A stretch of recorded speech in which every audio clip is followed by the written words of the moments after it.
Runway. Scores.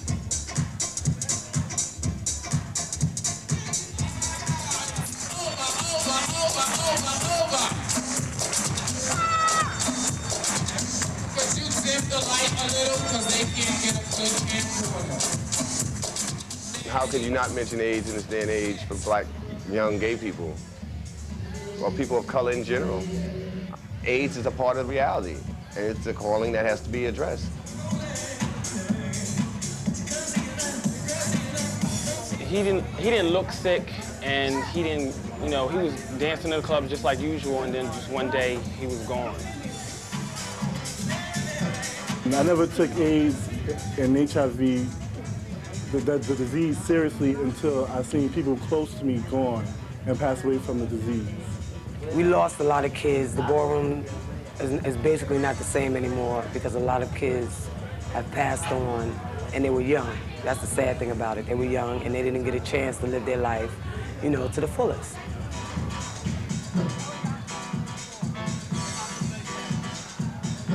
You know, you get numb after a while, but every time it happens, it just hits you. You know, it's just like a fresh smack in the face. You may be used to being smacked, but each time you get smacked, there's a sting. Is he over? Is he sickening? Is he punishing? Is he serving? Is he over? Serve. Walk for me. Walk for me. The houses originally came into being because some mature gay men wanted to provide a safe space for people who ran away from home or who got kicked out of their houses to create a new home for them so they could have some semblance of a family in addition to being gay. And I think that the House of Latex that continues to do that, here we are, a family gathered together. All right, goddammit. Body.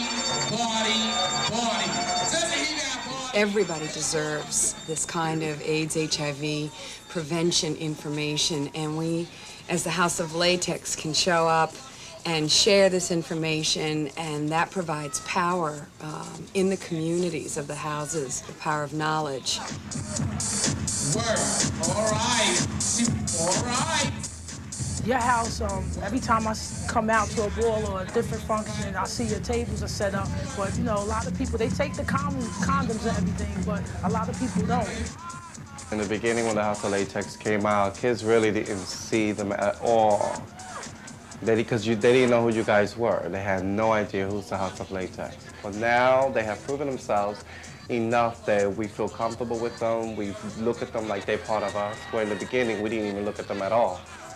And they came a long way, and they came forth to saying what they had to say and to show what they had to show and to open our minds and open our hearts to what's really going on in the world.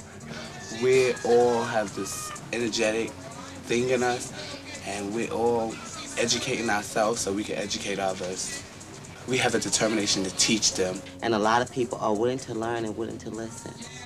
And what I most like is that we're not only doing outreach to prevent the spread of the virus, but to also do outreach to people that are also infected.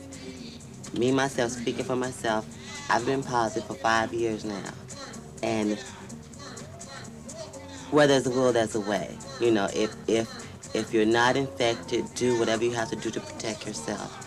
And for people that are, enjoy life and prolong it as much as possible. Thank you. There's a lot you can say, but there's more stuff to be done than be said. You know, I'd rather do something than say something. I had an opportunity to get involved with the House of Latex and what it stood for, intervening in the community that I'm in, which is the Black and Latino community, and the scene that we do, and what we're involved in, and what we thrive on, which is the bull scene.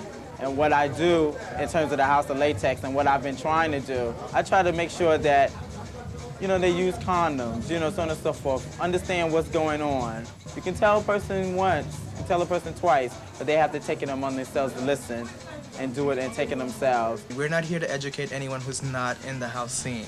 We're part of educating the house scene and being a part of the house scene. That's why we exist, because we need to bring it forth. And once this is out, you know, once this information is out to the community and they understand it, because a lot of things is fear. a lot of fears. You know, people have died in the house scene, and they all have recognized it. They all have given their memorials and their props to their, you know, their families and loved ones that have died in the house. But I think it's time for us to recognize them, and it's time for us to really put out ourselves, not only as the House of Latex. I think the other houses has to bring themselves forth and say, you know, we have to do something about this epidemic, and we have to be really more active in fighting this disease.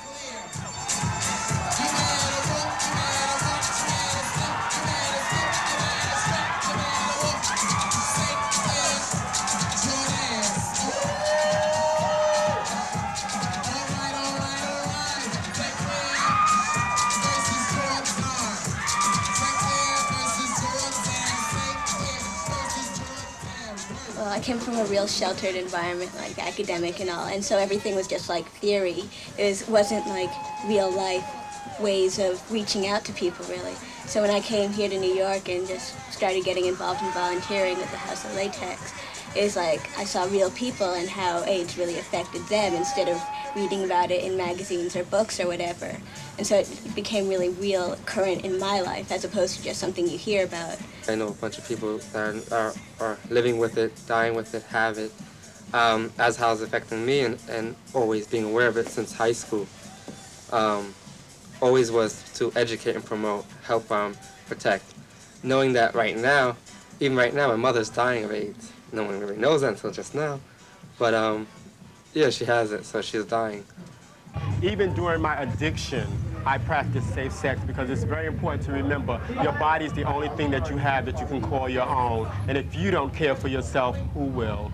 A lot of women in my house come to me to ask me questions and to get into what to do and to help them. And I tell them to just be themselves, because when the ball scene started out, it was all about gay people being there for other gay people. We've gotten away from that. We've gotten away from you being here for me and me being here for you. Now it's all about a trophy, $16, and what we can do.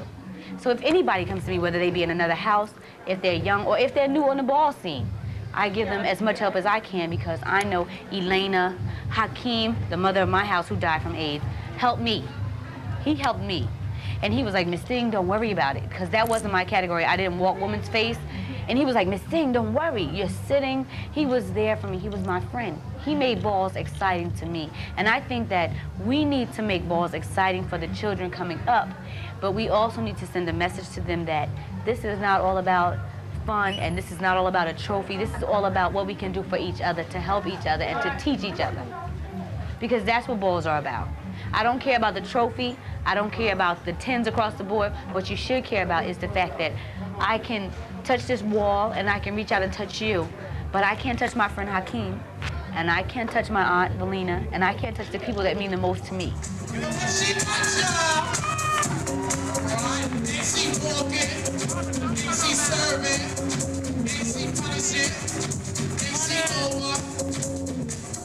There are a lot of